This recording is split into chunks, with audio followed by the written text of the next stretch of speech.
여러분 안녕하십니까? 윤석열 정부가 지난해 북한에 무인기를 보내 도발을 유도했다는 의혹과 관련해 지금까지 알려진 것과는 달리 합동참모본부가 이 위험한 작전을 사전에 인지했다는 정황이 확인됐습니다. 무인기 침투 직전 드론작전사령부 요원들이 뭔가 불안했는지 여러 경로로 합참 측에 보고를 했다는 장교의 녹취록을 특검팀이 확보한 건데요. 또 원인 미상의 사유로 무인기 2대를 잃어버렸다고 기록한 사실도 추가로 확인됐습니다. 첫 소식 변윤재 기자의 단독 보도입니다. 비상계엄 선포 2달 전인 지난해 10월, 북한은 우리 군 무인기가 평양에 침투했다며 추락한 무인기 사진을 공개했습니다. 반드시 대가를 치러야 할 엄중한 군사적 공격 행위이다. 국방부 산하 국방과학연구소는 북한이 공개한 무인기와 우리 군 무인기의 형상이 매우 유사하다며 핵심 부품도 동일한 것으로 보인다고 분석했습니다. 계엄 선포를 위해 북한의 도발을 유도한 게 아니냐는 의혹에 군은 강하게 부인했습니다. 군은 그렇게 준비하거나 계획하거나 절대 없다고 제 직을 걸고 말씀드립니다. 그런데 합동참모본부가 무인기 침투를 알고 있었다는 의혹이 추가로 제기됐습니다. 당시 작전에 관여했다는 군 장교는 무인기가 북한에 침투하기 직전 이승호 합참 작전본부장 측이 보고를 받았다고 말했습니다. 당시 드론작전 사령부 요원들이 불안에 떨며 합참 작전본부장 측에 여러 경로로 전화한 것으로 안다고 전했습니다. 북한의 반발로 무력 충돌이 우려되는 데다 평양에 갔다 돌아오는 우리 군 무인기를 북한 무인기로 오인하지 않도록 비공개 작전을 보고한 것으로 의심됩니다. 또 무인기 북파 추정 시점을 전후해 김용대 드론작전 사령관이 이승호 작전본부장과 김명수 합참의장을 잇따라 면담한 사실도 새로 확인됐습니다. 내란 특검팀은 해당 군 장교의 녹취록을 확보해 이승호 작전본부장 등 일부가 무인기 침투에 관련됐는지 여부를 들여다보고 있습니다. 이 녹취록엔 무인기 침투가 V, 즉 윤석열 대통령의 지시라고 들었다며 불안감 조성을 위해 무인기를 일부러 북한에 노출시킬 필요가 있었다는 취지의 내용도 담겨 있습니다. 드론작전사령부가 지난해 10월과 12월 소형 무인기 2대를 잃어버리고 조사에 나선 국방부 감사관실이 사유를 원인 미상으로 기록한 사실도 뒤늦게 드러났습니다. 합동참모본부는 드론작전사령관의 보고는 소형 정찰 드론 데이터 링크 전투 실험 결과 보고에 관한 사안이었다며 무인기 침투 의혹에 대해선 확인해 줄 수 없다는 입장을 반복했습니다. MBC 뉴스 변윤재입니다. 자, 그런데 이렇게 북한의 무인기를 연달아 침투시킨 직후 드론작전사령부가 소속 군인 수십 명을 한꺼번에 포상해달라고 추천한 사실이 확인됐습니다. 추천 명단에 오른 건 대부분 작전에 관여한 인물들이었습니다. 이어서 구나연 기자의 단독 보도입니다. 지난해 드론작전 사령부가 올린 표창 추천 명단입니다. 국방부 장관 표창 5명, 합참의장 표창 10명, 합참작전본부장 표창 10명. 대령부터 하사까지 계급은 다양했지만 사유는 모두 드론 작전 태세 확립이었습니다. 현재까지 드러난 정황을 보면 대북 무인기 침투 작전은 드론작전 사령부의 사령관과 정보작전처장의 지휘하에 이뤄졌습니다. 실제 작전을 시행한 부대는 드론사 예하의 3개 대대였습니다. 표창 추천 명단 속에 있는 군인 25명의 소속과 직책, 이름을 추적해보니 대북 무인기 침투 작전의 지휘나 실행 라인에 있는 군인들의 정보와 일치했습니다. 추천 시기도 수상했습니다. 앞서 북한 외무성이 발표한 무인기 침투 날짜는 10월 3일, 9일, 10일.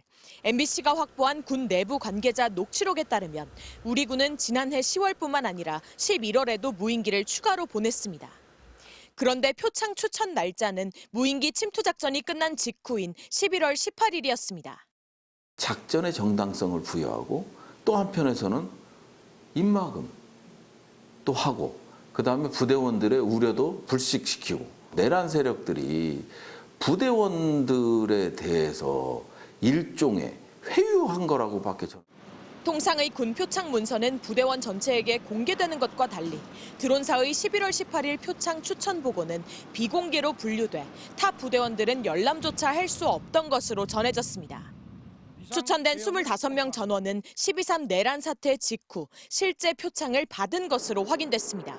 MBC 뉴스 구나연입니다. 이재명 대통령이 호남에 이어 이번엔 충청 지역에서 두 번째 타운홀 미팅을 열고 국민들을 마주해 대화를 나눴습니다. 먼저 소상공인 악성 채무 해소 방안에 대해 이 대통령은 악성 채무는 국가가 책임져야 한다고 강조했는데요. 또 자신의 임기 동안 지역 화폐는 중단되는 일이 없을 거라고 밝혔습니다. 홍신영 기자가 보도합니다. 지난주 광주에 이어 8일 만에 대전을 찾은 이재명 대통령은 행사에 참석한 충청 지역 국민 300명과 소상공인 채무 탕감 문제부터 토론했습니다. 장기 연체 채무를 탕감을 해주자고 했더니 이거 도덕적 해이를 불러오는 거 아니냐. 그러면 누가 갚겠냐. 저희가 5,000개 정도 채무조정 상담을 진행을 했거든요. 평균을 내보니까 한 소상공인이 보통 가지고 있는 평균 채무가 1억 5천만 원 정도가 됩니다. 이 돈 때문에 죽음의 문턱까지 가 계신 분들도 많이 만났습니다. 이 대통령은 특히 코로나19 당시 주요 국가들이 무상보상금을 지원했지만 우리나라는 대출 방식을 택한 것이 문제였다고 지적했습니다.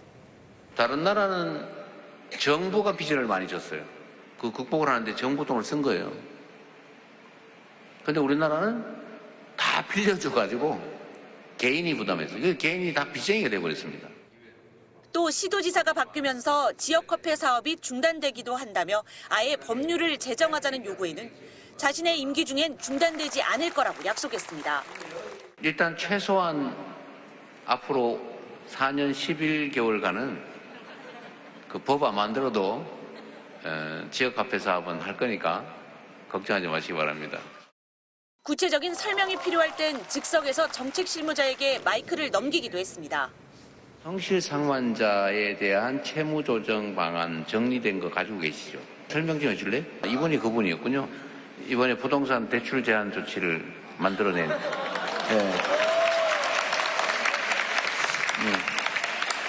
잘하셨습니다. 네. 특히 이 대통령은 해양수산부 부산 이전에 대한 충청 지역 주민들의 이해를 구하는데 긴 시간을 할애했습니다. 이와 함께 윤석열 정부에서 대폭 삭감됐던 연구개발 예산을 정상으로 되돌리겠다고 강조했습니다. 타운홀 미팅은 예정된 시간을 훌쩍 넘어 2시간 40분 가까이 이어졌는데 선착순 입장 방식을 따르다 보니 주제와 관계없거나 개인 민원성 요구들도 잇따라 아쉬움을 남겼습니다. MBC 뉴스 홍신영입니다. SK텔레콤 해킹 사고 2달 반 만에 민관 합동 조사 결과가 나왔습니다. 해커가 이미 4년 전부터 SKT 여러 서버를 드나들었지만 그동안 비밀번호는 한 번도 바뀌지 않은 걸로 드러났는데요. 정부는 이번 해킹 사고의 책임이 전적으로 SKT의 허술한 보안에 있었다고 지적했습니다. 먼저 김윤미 기자가 보도합니다. 지난 4월 SK텔레콤 대리점 앞 식별번호가 유출된 유심칩을 교체하기 위해 고객들이 새벽부터 길게 줄을 섰습니다. 화가 나죠. 이게 내게 빠져나갈까 이런 불안감 때문에. 민관 합동조사 결과 해커는 오랫도록 치밀하게 움직인 반면 SK텔레콤은 허술했고 대응은 느슨했습니다. 해커는 4년 전인 지난 2021년 8월 처음 시스템 관리망 내 서버를 뚫었는데 이 안엔 다른 서버의 아이디와 비밀번호가 아무도 없이 저장돼 있었습니다. 몰래 문 하나를 열자 다른 문 열쇠들이 쏟아져 나온 셈. 해커는 여러 서버를 넘나들며 악성 코드를 심었습니다.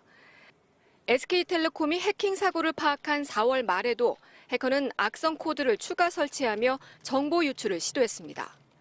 SK텔레콤은 해커가 처음 침투했던 서버의 비밀번호를 한 번도 안 바꿨습니다. 또 3년 전 특정 서버에 비정상적인 재부팅과 로그인 시도가 있었지만 신고하지도 않았습니다. 사고가 터진 뒤엔 정부의 서버 2대를 포렌식 분석이 불가능한 상태로 제출했고 정부는 이 점은 수사 의뢰하기로 했습니다. 사업자의 주의 의무를 다하지 않았을 뿐만 아니라 관련 법령이 정한 기준을 미준수하였으므로 SK텔레콤의 과실이 있는 것으로 판단하였습니다. 해커가 설치한 악성 코드는 모두 33종, 유출된 정보는 9.82GB로 가입자 식별번호 등 2,696만 건이었습니다. 다만 정부는 전화 복제 등 2차 피해는 확인되지 않았다고 밝혔습니다. MBC 뉴스 김유미입니다.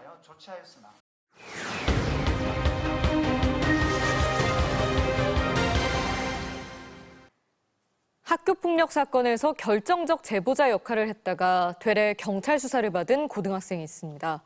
가해 학생 측이 증거가 AI로 조작됐다며 경찰에 맞신고를 한 건데요. 제보는 MBC 정한솔 기자입니다. 지난 2월 수도권의 한 특목고에 다니는 남학생이 학교폭력대책심의위에서 정학 3일 처분을 받았습니다. 같은 학교 여학생을 성적으로 모욕한 것으로 드러났습니다. 남자와 단둘이 룸카페에 갔다. 중학생 때 낙태했다는 소문이 사실일 수 있다 같은 허위 사실을 반복적으로 퍼뜨린 겁니다. 이 말을 녹음해둔 같은 학교 김모군 제보가 결정적이었습니다. 그런데 김 군은 이 때문에 경찰 조사를 받아야 했습니다. 아무 죄도 없는데 폰을 2달 동안 국과수에 맡기고 경찰 조사를 받기 위해서도 여러 번 오갔어야 했죠. 가해자로 지목된 학생이 피해 여학생을 무고로, 김 군을 무고 방조죄로 고소한 겁니다.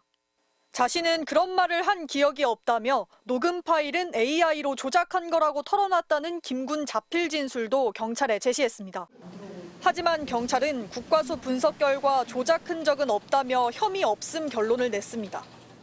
김 군은 가해 학생이 너 때문에 아빠랑 사이가 멀어졌다, 변호사비 7천 썼다며 문자를 수차례 보내고 직접 찾아오기도 해 한 달가량 시달리다 부르는 대로 거짓 자필 진술을 써준 거라고 했습니다.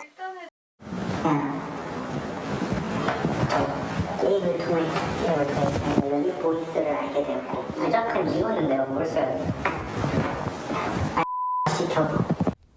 그런데 최근 학폭 증거가 녹음돼 있던 김 군의 휴대폰이 사라졌는데 경찰은 가해 학생이 가져간 것으로 의심하고 조만간 불러 조사할 예정입니다.